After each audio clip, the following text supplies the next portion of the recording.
I wanted to make a quick video talking about like a seed stitch or a rib stitch, okay? So we know how to do the purl stitch and we know how to do the knit stitch. So it's easy to do an entire row of purl and an entire row of knit. But what happens when you're reading a pattern that has you do both in the same row?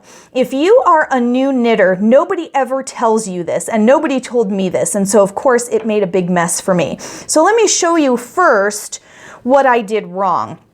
So if you're doing a hat, for example, it might have you purl one, knit one all the way across the row.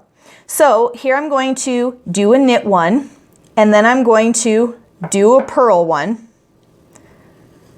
and then I'm going to do a knit one, okay? Look at this mess I am making over here. That does not look correct at all right? Well, the thing that nobody told me is that when you switch between knitting and purling, you have to switch your yarn also, okay? So I'll show you what I mean by that. All right, so I'm going to knit this first stitch, okay? When we purl, our yarn has to be in the front. So here's the yarn in the back. I have to bring it between the goalposts forward to the front. Now I can purl this stitch because your yarn is supposed to be in the front. Now my next stitch is a knit stitch, and so I have to move the yarn back to the back again. So here it's in the front, between the goalposts, which is the needle tips, to the back, and now I can knit, okay?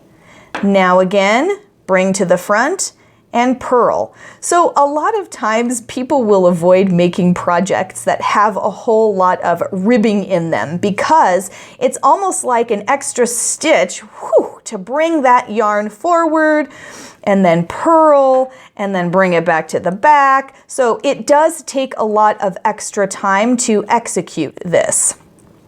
However, I like to say that it's not necessarily about rushing to get the project done, because it will get done eventually. It's all about the journey in getting there. And if you enjoy knitting, then I don't think that this will hinder you at all.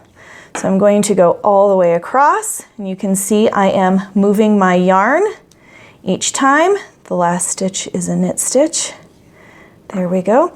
And you can see I've done a very nice purl, knit, purl, knit, purl, knit all the way across. And that looks much better. There are no twists on the yarn. And that is how you move the yarn back and forth when you're doing a knit and purl in the same row.